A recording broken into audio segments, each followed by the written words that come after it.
कोई लाज नहीं, ना वहाँ लोक लाज रहती है, ना कुल की लाज रहती है, और ना किसी वेद की लाज रहती। वहाँ कोई बंधन नहीं रहता, चारों के चारों बंधन धराशायी हो जाते हैं, केवल एक आनंद रूप अवस्था है।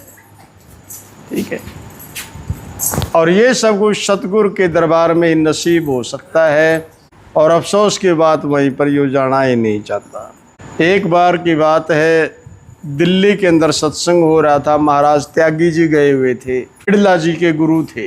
अब आपने जानते भी होंगे कि बिड़ला जी का अमीरों के अंदर गिनती होती है, बिड़ला जी की। तो जिस हाल में सत्संग हो रहा था, 7-7 हाथ ऊंचा तो मखमल लगवा रखा था चारों तरफ, और बहुत ऊंचा सिंहासन महापुरुष का था। इतर फलेल के छिड़के हो रहे थे।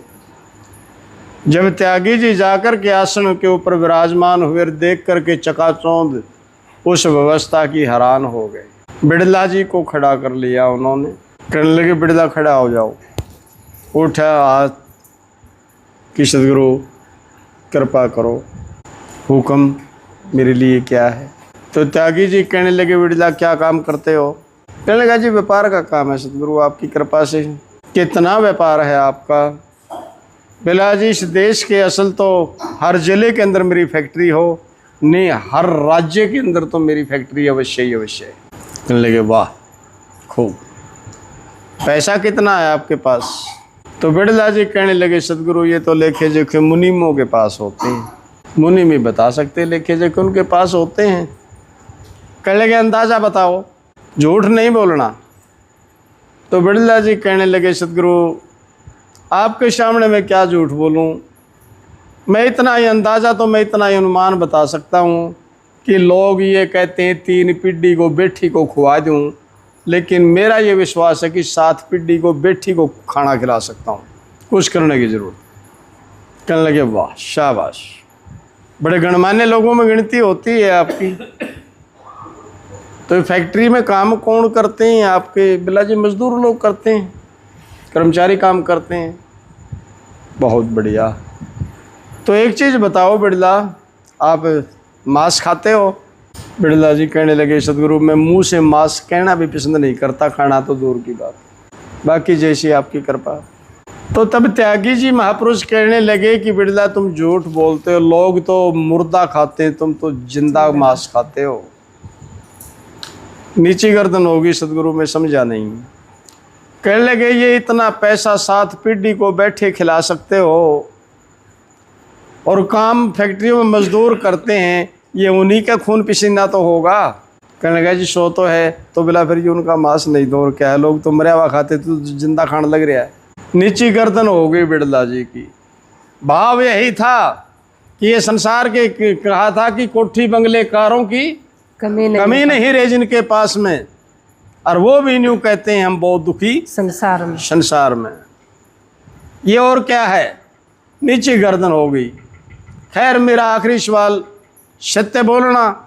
कहने लगा सदगुरु आपसे क्या छुपाया है। कहने लगा मुझे एक चीज़ बताओ बिड़ला, इतना कुछ है आपके पास, सब क्या है कि ठाठ हैं, लेकिन मैं ये जानना चाहता हूँ ये सब कुछ होते हुए भी क्या आपके पास शांति है। हाथ जोड़ के बैठ गया बिड़ला जी। कहने लगा सदगुरु आपकी कृपा से सब कुछ है, बस यही को नहीं, शांति नहीं है मेरे पास।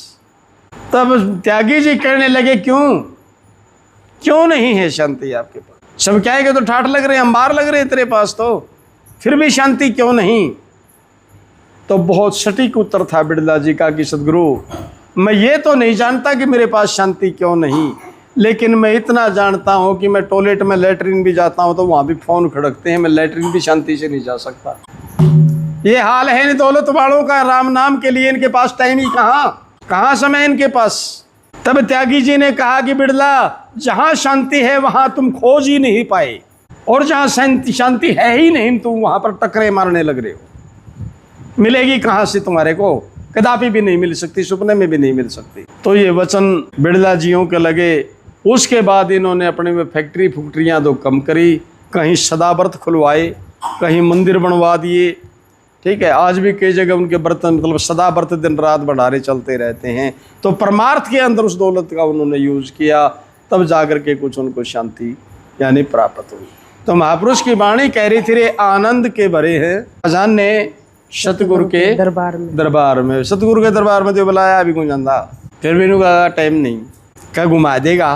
तो फिर सुख कहाँ शांति, यानी जहाँ वो वस्तु है ही नहीं वहाँ पर टकरे मार रहा है संसार, वहाँ पर टकराव रहे हैं, वहाँ से ये प्राप्त है, जब है ही नहीं तो वहाँ से प्राप्त कैसे होगी। तो महापुरुषों के लिए समय नहीं, अपने आत्म कल्याण के लिए इसके पास समय नहीं। महापुरुषों की तो बात ही छोड़ो, खुद के कल्याण के लिए भी इसके पास समय नहीं है। दिन रात अशांत है। आनंद के भरे खजाने संतों के दरबार में, रे क्यों खाक छानता पगले इस दुनिया की बेकार। तो शोपन के अंदर भटक रहा है, क्योंकि वास्तविक से तेरा वास्ता पड़ा ही नहीं है, वास्तविकता से तेरा आमना सामना कभी हुआ ही नहीं। तो शोपन के अंदर भटक रहा है, सपने कोई सच्चा मान बैठा है, और यही तेरे भटकाव और तेरे दुखों का मूल कारण है। शोपन में धक्के खा रहे हैं हम सारे के सारे, ठीक है।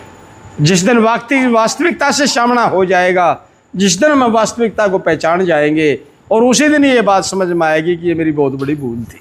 कोठी बंगले कारों की रे कमी नहीं है जिनके पास में, और वो भी यूं कहते हैं हम बहुत दुखी संसार। एसी के नीचे भी सिसकते हैं लोग, इंजेक्शन लगा करके उनको जो सुवाया जाता है। ये हालात है इन दौलतमंदों का, क्योंकि जिनके घर के अंदर या माँ का रूप लेकर के आकर के पसारा गाले बैठी है। चाचे ताऊ भाई भतीजे, बहुत बड़ा लश्कर लाना है इसका।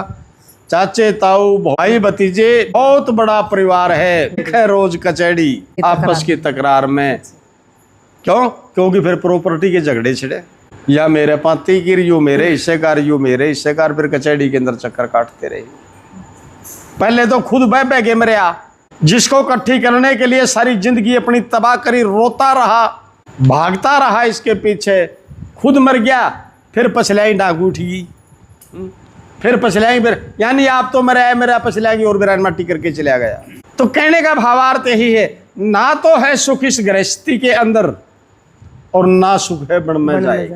अरे धन में सुख ढूंढने वाले उन धनवानों से पूछ लो, झंडे फरकते रह गए उनके, काग बोलते हैं उन हवेलियों में आज, जहाँ कभी कोयल गुंजार सुनाती थी, जहाँ हाथी जिनके दरवाजे को ऊपर झूला करते थे, आज वो खंडर हो खड़े हैं।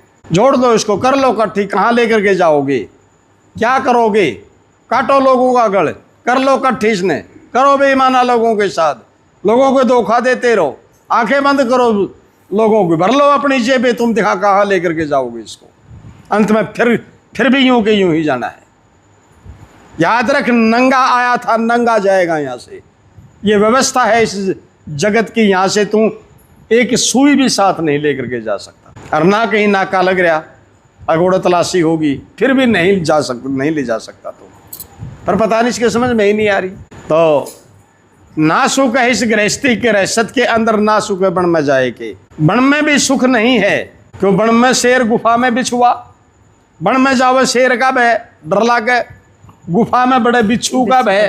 अरे निर्भय होएगा कहाँ है जा तू शांति से रह सके, जहाँ तेरी तरह भय की निवृत्ति हो। इस गृहस्थी में भी सुख नहीं है, कदे परिवार का दुख, कदे औलाद का दुख, कदे बिना औलाद दुखी, कदे धन से दुखी, कदे बिना धन दुखी, कदे विचार से दुखी, कदे सरकार से दुखी, और कदे तू व्यवहार से दुखी।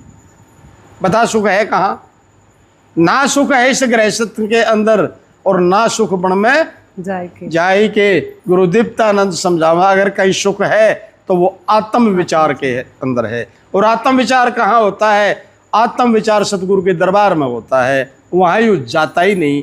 तो इसलिए जहाँ आत्म विचार है वहाँ जाता ही नहीं। तो आत्म विचार के बगैर महापुरुष इनकार करता है कि सुख है नहीं है, तो फिर कड़िया ही धक्के खा ले, भाई कर ले तू, कितना के कुछ करेगा, तू सुखी होगे तो दिखा। ठीक है, लोग दिखावा बहुत बढ़िया है, मैं सुखी हूँ, ये तो जिनसे कैद में बंद हैं वे भी कहते हैं मैं ठीक हूँ, ये कोई बड़ी बात नहीं। बोल सतगुरुदेव महाराज की जय।